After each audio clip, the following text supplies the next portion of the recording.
That was considered extreme in the beginning, right? They're truants, right? They're skipping school. If they're accomplishing something, what is it? And is that happening here? How much climate activism, what we were calling originally extreme climate activism, is taking place in Germany compared to the US?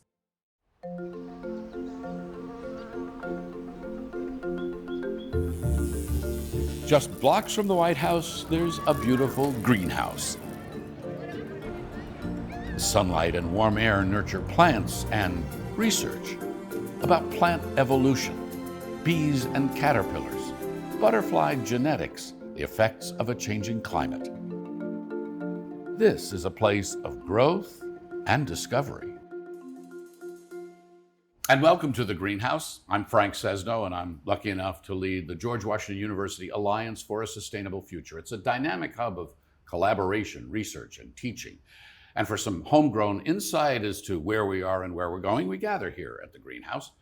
Today, I'm joined by Margaret Gonglewski, professor of German. Margaret, great to see you. Thanks, Frank. Great to be here. You've branched out to study more than just the German language and culture, but climate activism in Germany. Why? Good question. I have always been interested in the environment in general and was a little bit active in environmental activism when I was young. And it's a natural fit with the German culture. It's really interesting because in the United States, and this is what I want to talk with you about today, we're still so divided on climate change, how much and how fast to invest in renewables. Obviously, the current administration is all about fossil fuels. Germany is in a completely different place. It's an altogether different story. What are the biggest differences?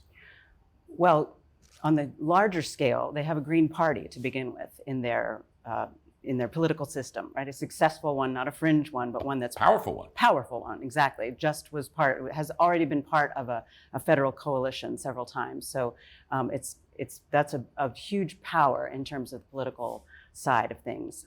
Also in terms of their just daily life, their awareness of environmental, of sustainability, of sustainable living, and how important that is. Margaret, the mindset in Germany plays out in so many ways. You mentioned attitudes, but one place where people would see it kind of on a daily basis is just in municipal recycling. Germany leads the world in that. It's kind of part of life. You spent a lot of time there. What's that kind of look and feel like? Right. It is so ingrained in the mentality. You see it everywhere. I don't know if you've had a chance to be at Germany, Sure. But every street corner has enormous recycling containers. It's very, very detailed, you go into somebody's house and there's not just sort of a general recycling or even a glass and the rest of the things like in my house, but it's composting, it's glass, it's separated glass, white glass, colored glass, brown glass. It's really an enormous system that the Germans just live by. And it reflects both policy, fees on bottles, taxes on landfills, and, as you say, public acceptance. Exactly. The public accepts it, in fact, expects it. In fact, you are fined if you don't abide by it. So, Margaret, nuclear power, solar power, recycling, kind of this sense of things. Would you say there's a green ethic in Germany? Absolutely, Frank. In fact, it's really so part of ingrained into the DNA. So, since the 60s and 70s, and particularly from the 70s, when there was such a big climate movement that actually led to the climate and anti-nuclear movement that led to the founding of the Green Party, and which quickly then became part of the political system. You're studying climate activism in Germany. What trends, what characteristics sort of define that? Is this sort of a Greta Thunberg driven by young people thing? Is it much broader and wider than that? There's still a very strong youth movement. And in fact, the youth movement took the German government to court and actually had an impact on the decision to set the goal for zero emissions to 2045 from 2050. So that youth movement is very active and continues to be. So the same people who started in 2019-ish are still very, very active today and bringing in new people all the time. But at the same time, Frank, there's also this really interesting, there's Fridays for Future, that's the youth movement. And then when they shut down the schools on Friday. They exactly, stay the out of school strike on Fridays after. And actually that was considered extreme in the beginning, right? They're truants, right? They're skipping school. Now, when they look at some of the other things that are happening in climate activism, that they say, can't you just skip school? Wouldn't that be the better approach? Because they're taking a much more extreme approach, some would argue. But so I think there's Fridays for Future, that's the youth enormous movement. There's also Scientists for Future. There's even a group called Omas for Future, and that's Grandmas for Future. So it's broad as well, and I would say ever broadening. So you're comparing what's the activism in Germany to activism in the United States. What are you trying to study? What are you trying to learn here? Trying to learn why it is that they're doing what they're doing and whether or not they're accomplishing what they want to accomplish. What's interesting to me is that we're also constantly, in this particular project, we were initially looking at extreme climate activism. And that's partially because of what I was seeing in the German news of young people super gluing their hands to the roadways to block traffic. And I thought, how does this work? What are they trying to accomplish? And if they're accomplishing something, what is it? And is that happening here? And that's why I partnered with my colleague, Nina Kelsey, in public policy. I'm not an expert in the American culture scene in terms of extreme climate activism. And so we wanted to see what are the differences and whether or not there's some policy results that are coming from that. One of the points that the German climate activists and sustainability activists would make is, look, this is a pretty cloudy country. We've invested big time in solar, and there are days when more than half the country's electricity is generated by solar. Yeah. So they would point to that as a success. Others would say, yes, some days, but the lack of reliability and getting to 100% is not going to happen. So there's still a very vital and vibrant debate going on there. There still is, but I think it's questionable whether the debate would be to bring nuclear back online. I mean, first of all, it would be outrageously expensive. You couldn't do it with the older stations.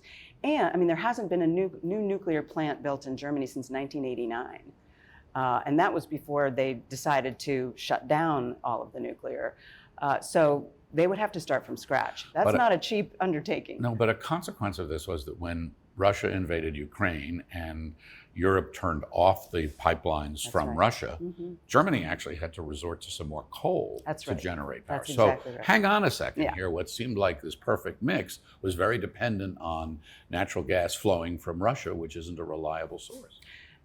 Absolutely, and I think that's the biggest argument that people say. Yeah. But even environmentalists at that point would have said it's still better to exit nuclear and then ratchet down the coal. So imperfect, right? They're hoping by 2030, but the maximum is 2038 to exit coal. It's an enormous part of the German culture to be coal mining, but the same way with EVs, right? One of the 4 branches of German industry is the automobile production, and that's ingrained in the German culture too. Have you driven on the Autobahn? I have. Speed limit? No speed limit. No speed limit. It's sort of death-defying. Come back to your research, Margaret. It's successful. You and your colleague work and you do this comparison. What do we learn from that? What's the takeaway? How does that help us with our understanding of what's happening here in this country? Well, it's a little early to say exactly what we are learning, and because what our end goal is to get an idea of, does this have an impact on policy? Is this having an effect? In this country? Or in both countries? In both countries, in other words, really. How climate activism drives policy decisions. Yes, that is, hopefully we would get some insights into that. Maybe not a perfect answer, but we get some insights. But really along the way, we're hoping to see how much climate activism, what we were calling originally extreme climate activism, is taking place in Germany compared to the US. So I'm looking at German, and I'm looking at German news sources, and she's looking at US and the US sources. And so far, it's very clear that at least more extreme climate activism is being reported on in the German press. So one would think that that means more is happening.